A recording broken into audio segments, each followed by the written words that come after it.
So, what do you have to do to get prepared for doing meditation?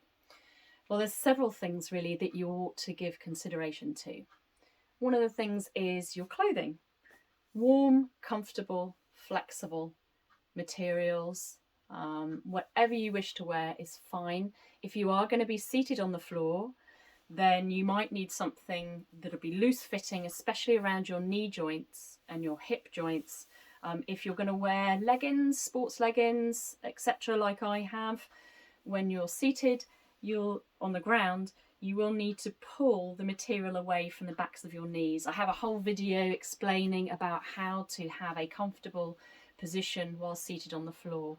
So go and check that out if that's what you want to do. Also, the space.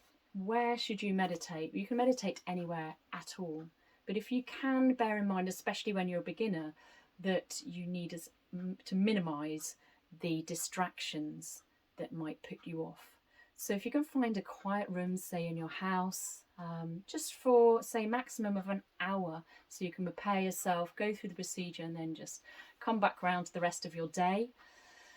Might be worthwhile if you're living with other people just to explain to them what you're trying to do. You're trying to improve your mental health, your physical health and your emotional well-being by trying out meditation on this channel. So if you share that information with them and let them know when you're thinking about doing meditation, so that you can minimize the interruptions and the volume levels from the rest of the people that share the house with you.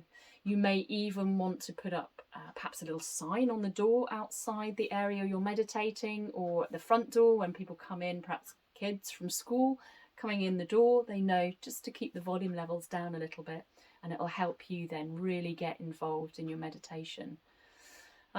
Also, if you are going to be on the floor, as mentioned earlier, then you will need 2 rugs, and I've explained that on the video as well. So like I said, go and check that other video out there for you. Whichever space you use, try and, if you can, use the same space each time you meditate. That lovely sense of calmness and tranquility and your own energy will permeate through into that room, and it will become quite a nice, welcoming, warm, very calm and tranquil space for you, and it will really start to lend itself to your meditative practices each time you go into that room. So if you can, try and pick the same location, but don't worry too much. Don't let it put you off meditating. The most important thing that you can do is actually do it. So check out my other videos on preparing for meditation, like your seating position and the spinal warm-up, and also the body scan. I go through that as well.